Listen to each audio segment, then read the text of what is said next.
আমি মহা তপস্বিনী সুবল কন্যা, আমি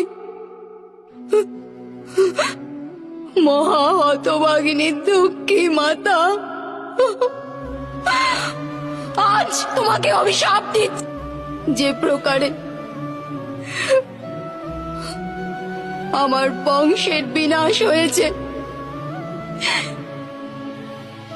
সেই প্রকারে তোমার চোখের সামনে তোমার যাদব বংশের বিনাশ হবে। পশুর ন্যায় সমস্ত যাদব একে অপরের রক্ত পান করবে,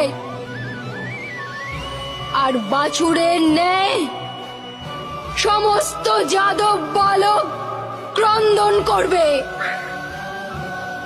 ওদের অশ্রু মুছিয়ে দেওয়ার কেউ থাকবে না। তোমার নগরীয় সমুদ্রে নিমজ্জিত হবে, আর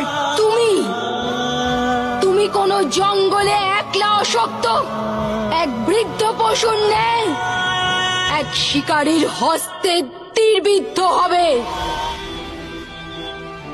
এক পুত্রহীন মাতার হৃদয় থেকে নির্গত অভিশাপ কখনো বিফল হয় না।